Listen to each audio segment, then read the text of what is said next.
90%. That is the share of wheat imports into the United States that come from Canada. Each year, the United States imports roughly 120 million bushels of wheat, and almost all of it arrives from north of the border. This number is not debated. It appears in trade records, customs filings, and industry data. When Donald Trump demanded wheat concessions from Canada, he believed tariffs would give him leverage. He believed the size of the U.S. market would force Canada to comply. He believed Canada needed American buyers more than Americans needed Canadian wheat. Mark Carney saw the same number and drew a different conclusion. If one country supplies most of your imports, that country already holds power. No threats are required. No retaliation is necessary. The leverage exists before any demand is made. This story is not about emotion or insults. It is about supply chains, dependency, and math. And it begins with a number Trump underestimated. Trump's approach was based on a simple idea: wheat is easy to replace.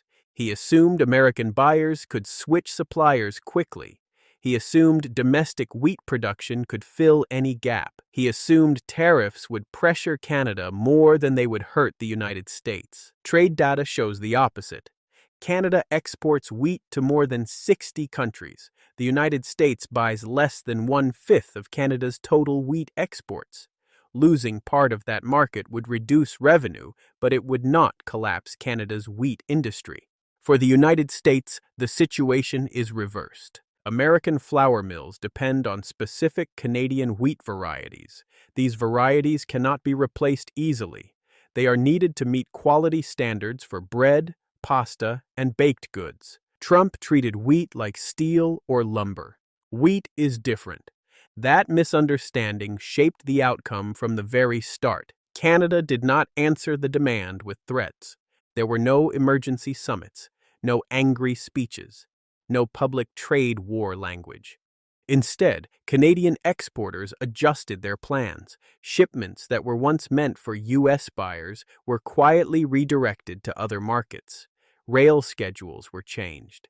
Export terminals updated their destination lists. Canada produces about 36 million tons of wheat each year. Only a small share was tied to U.S. buyers. Redirecting that supply did not require new land or new harvests. It required new contracts. This was not a political move. It was a business decision. When one buyer becomes unpredictable, exporters reduce risk. That shift often happens silently, long before the public notices any change.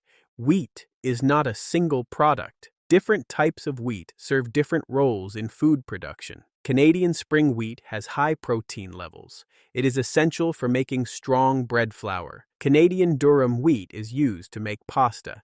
Many U.S. flour mills are designed around these inputs. Their machines, blending systems, and recipes assume Canadian wheat will arrive regularly. Switching suppliers is not simple.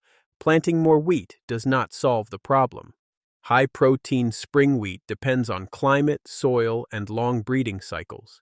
It cannot be copied quickly by changing seeds. Supply chains are engineered systems.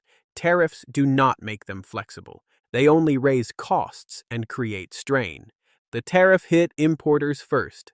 A 25% charge added sudden costs that mills had not planned for. Stopping imports was not realistic, so companies paid more. Those higher costs moved forward. Flour prices increased. Bakeries faced higher expenses. Grocery stores raised prices. Consumers noticed within weeks. There was no wheat shortage overall. There was a shortage of the right wheat at a workable price. This is how trade policy reaches daily life, not through headlines, but through grocery receipts. The price increase was not political. It was mechanical. As U.S. buyers struggled, Canada expanded exports elsewhere. Mexico increased wheat purchases using rail routes that run directly through the United States. Canadian wheat crossed American territory without stopping for American buyers. China reopened access to Canadian agricultural products. Wheat became part of that expansion. South America followed.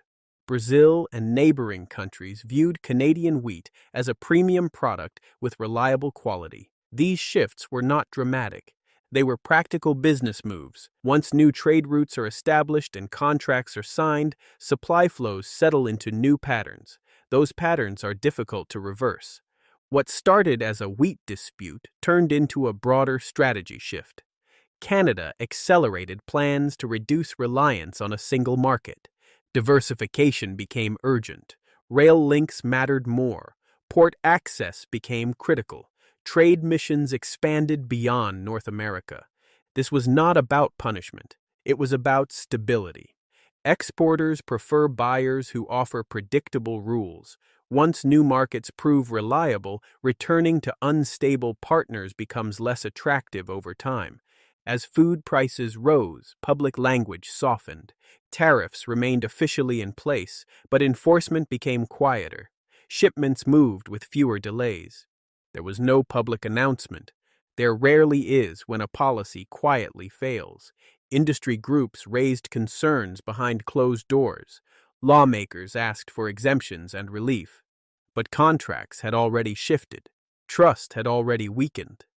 Markets adjust faster than politics, and they remember instability longer. Food is different from other commodities. People can delay buying cars or electronics. They cannot delay eating. When food costs rise, pressure builds quickly. Public patience declines. Countries that rely on imports for key food inputs carry hidden risk. That risk becomes leverage for suppliers, even without direct confrontation. Canada did not block wheat exports. It simply sold them elsewhere. That difference matters. Leverage does not always look aggressive. Sometimes it looks like choice. This story ends quietly. No celebration, no victory speeches. Canada adapted. The United States absorbed higher costs. The outcome was shaped by supply chains, not personalities, by logistics, not rhetoric. You do not threaten suppliers you depend on. You do not assume markets will wait. And you do not gamble with food systems built over decades. Wheat continued to move, just not where it once did. And that quiet shift explains more than any headline ever could.